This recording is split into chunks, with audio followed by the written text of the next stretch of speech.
नमस्कार। नमस्कार। मैं हूं wing commander doctor Santosh Sharma और आप हैं। और मैं हूं दोयल बोस शर्मा। हमारे चैनल में स्वागत है आपका। आपने सब्सक्राइब नहीं किया है तो सब्सक्राइब करके बेल बटन का दबाना मत भूलिएगा। आज हम बात करने वाले हैं 11 मुखी रुद्राक्ष के बारे में। तो 11 मुखी के बारे में आपका जो सवालों का सिलसिला है, शुरुआत किससे करने वाले हैं आप? कि 11 मुखी रुद्राक्ष को आप किस इष्ट देवता के साथ जोड़ते हैं?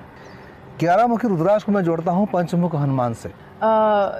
पंचमुख हनुमान किस शक्ति के क्या दर्शाते हैं बेसिकली? यदि आपने 5 मुख वाले हनुमान की छवि नहीं देखी होगी तो हम स्क्रीन पे दे रहे हैं, देखिए इसको। आप देखेंगे कि इनके 5 मुख हैं और 5 मुख जो हैं ये एक एक चीज़ को दर्शाते हैं, सिंबल से समझिए आप। जैसा देखेंगे कोई मुख से उनके अग्नि फायर निकल रहा है, किसी मुख से जल निकल रहा है। इस प्रकार से जो पंच तत्व है, ये पृथ्वी, जल, अग्नि, वायु, आकाश, 5 तत्वों की बात हम कर रहे हैं। इसको 5 बेसिक एलिमेंट्स भी कहते हैं। तो हमारा जो शरीर है ये पंच तत्व से बना हुआ है। पंच तत्व कहाँ है और हमारे शरीर में ये पंच तत्व कैसे बना हुआ है? जैसे मैंने पहले बताया कि जो पंच तत्व कौन कौन से हो गए? पृथ्वी, पृथ्वी, वाटर, जल, देन फायर, अग्नि, चौथा एयर, वायु, और ईथर, आकाश से बना हुआ है। ये हमारा जो शरीर है पंच तत्व से बना हुआ है। कैसे? जो हमारा ये स्केलेटन है, पहले अस्थि या बोन्स जो हैं ये भारी है, ये आपका अर्थ एलिमेंट है, पृथ्वी एलिमेंट है। उसके बाद में खून बह रहा है अंदर, जितने हार्मोन्स निकल रहे हैं अंदर, इतने सेक्रेशंस हो रहे हैं, जठराग्नि में एसिड निकल रहा है और प्रकार के हार्मोन्स निकल रहे हैं विभिन्न प्रकार के। ये जितने लिक्विड चीज़ें हमारे शरीर में हमारी हैं जो प्रवाहित हो रही हैं, ये हमारा वाटर एलिमेंट, जल तत्व हो गया। अग्नि तत्व, हमारे बॉडी का टेम्परेचर मेंटेन हो रखा है, 98.6 डिग्री में चल रहा है। तो हीट है अंदर नहीं है। एक मुर्दा के शरीर में हीट नहीं होता है, जिंदा है तो हीट है।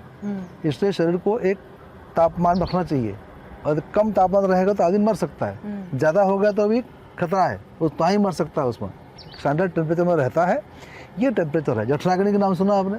हाँ, डाइजेशन सिस्टम, अग्नि है ना। तो ये सूर्य अग्नि है, सूर्य से अग्नि से ही जैसे पेड़ पौधे खाना बनाते हैं, और उसी से ही हमारे शरीर के अंदर में ये जो जठराग्नि है उसी को ही प्रतिरोध करता है। जठराग्नि जो है ये कहते हैं, जब चारों तरफ जो अग्नि है, ये जो आग है, इसे कहते हैं भूताग्नि कहते हैं इसको। अच्छा, ये भूताग्नि है, ब्रह्मांड में भूताग्नि है, अंदर में जो है जठराग्नि है।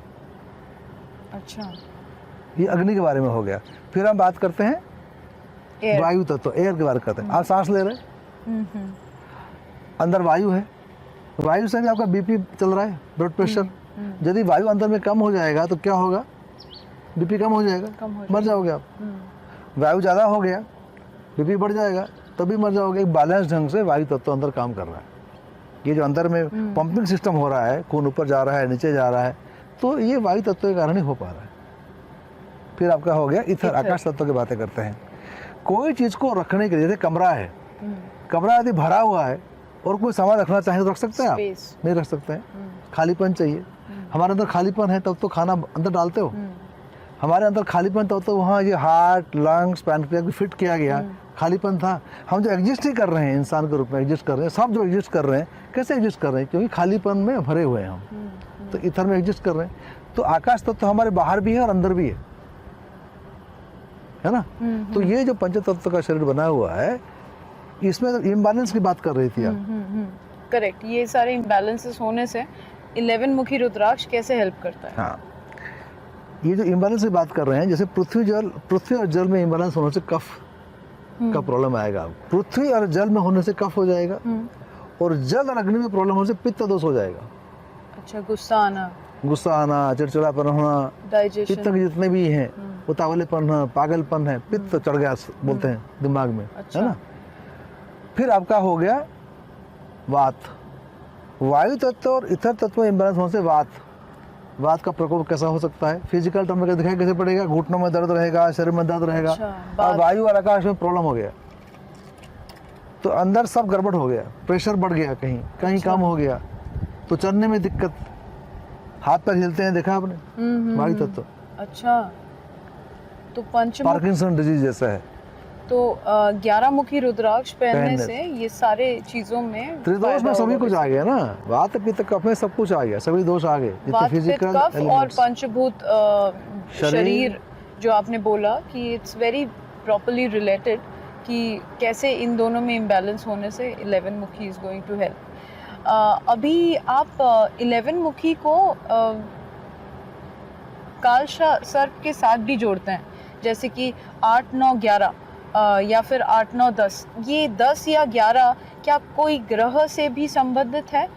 नहीं, 10 मुखी रुद्राक्ष 11 मुखी रुद्राक्ष ग्रह से संबंधित नहीं है, ये अच्छा 10 मुखी भगवान विष्णु से संबंधित है और 11 मुखी पंचभूत हनुमान के साथ। पंचमुख हनुमान से संबंधित है। तो हमने चर्चा की थी कि 8 मुखी के साथ में 8 मुखी 9 मुखी के साथ में 10 मुखी हम तभी जोड़ते हैं काल सर्प के लिए जब बुरे सपने आते हों, एनर्जी की आपको भय हो, शक्ति या कुछ लगता है कंटामिनेशन हो गया है। और यहाँ है कि जो पंचभूत का शरीर में जो एनर्जी है, त्रिदोष की बातें जो हैं, ये एनर्जी इम्बैलेंस होने से आप 11 मुखी की बात करते हैं। तो इज इट कि 10 मुखी works on the auric body and 11 मुखी works on the physical body, और is it an opposite thing? नहीं, इससे ऐसे इससे कोई संबंध नहीं है, सभी उससे संबंधित है। और एक बॉडी फिजिकल बॉडी से जुड़ा हुआ ही है। फिजिकली प्रॉब्लम होगा तो ऑरा को बिगाड़ेगा, ऑरा बिगड़ेगा तो फिजिकल बॉडी को बिगाड़ेगा, दे आर इंटर रिलेटेड।